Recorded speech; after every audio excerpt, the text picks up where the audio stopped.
Can you believe another year has flown by? This year has been a journey of ups and downs, and I want you to know something.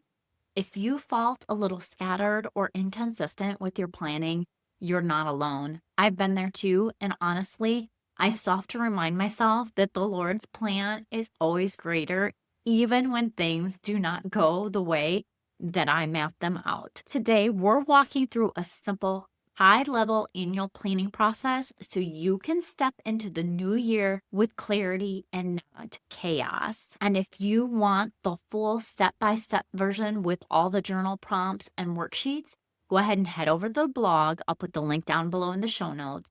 Everything's in there for you, and it also includes a link to my free quarterly planning guide, which is 50 pages of very helpful information.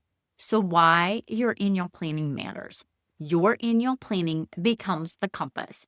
It helps you focus on what matters instead of reacting to everything happening around you.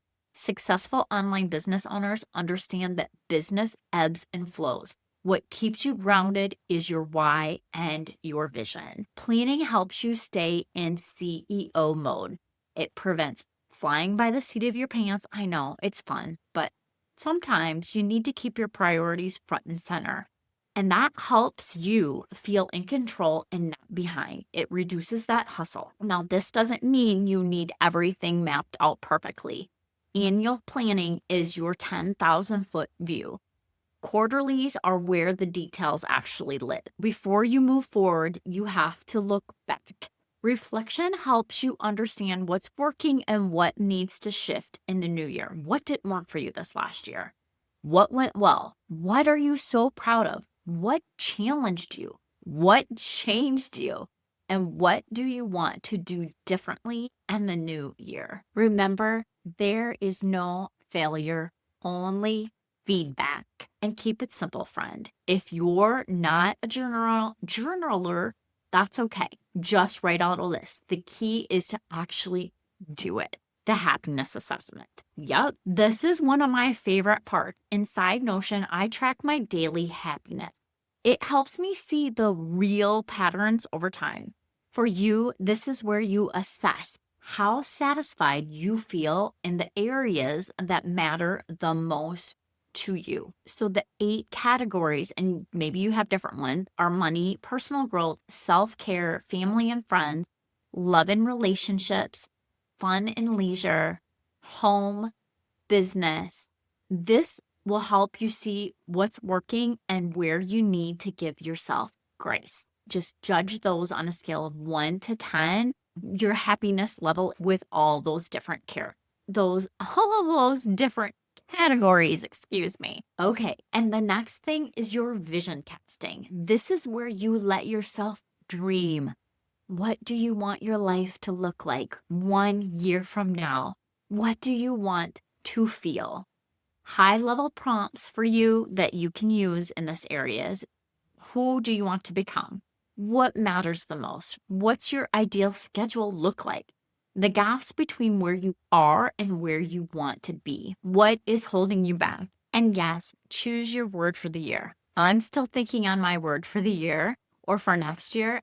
What I'm really considering is gratitude. That is what I'm feeling called to, but I haven't 100% decided. One other thing that I think is so essential to your planning is creating a vision board. So I do have like prompts or high level things in Notion, but I also create vision boards for my monitors. I keep one that is on monthly and the other one is for my yearly. So I never lose sight of where I want to go in the year ahead. Next, you want to move on to your high level goal planning. Once your vision is clear, now you can set your goals. So think about what you want to achieve in your business this year. New services, revenue goals, projects, outcome, but make sure that they're all in alignment with your vision. And if you need help understanding what motivates you, I encourage you to take Gretchen Rubin's 4 tendency quiz. It really is a game changer on how you actually are accountable to get things done. Whether you can do it and hold yourself accountable, or if you need to hire a coach with outside accountability. The next is to budget your time bank.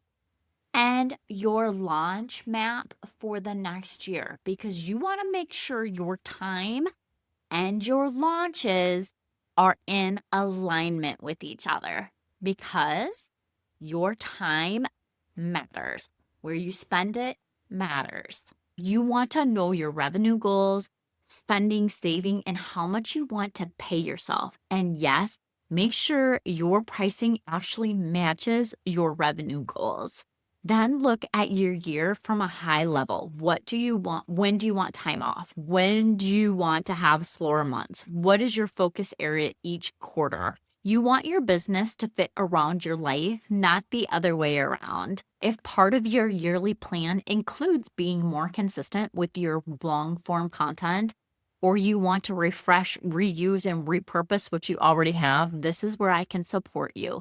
My done for you repurposing services give you strategic content that actually sounds like you without the overwhelm. So head over to the blog for all the details and for the link to download the free quarterly planning guide. You were called to this work, and planning helps you steward that calling, friend.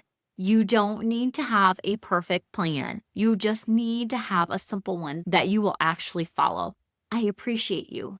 Thank you so much for listening all the way to the end, and I hope you make it a wonderful week.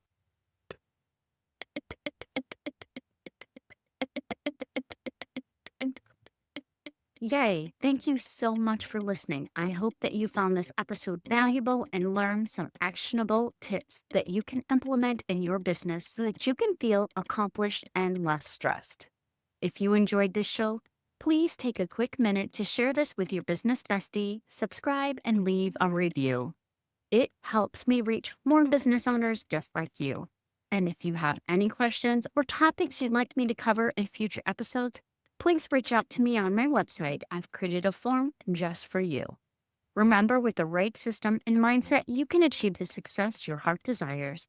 Thank you for tuning in. I look forward to chatting with you next time. I appreciate you, and I hope you have a wonderful week. And don't forget, let's grow, friends.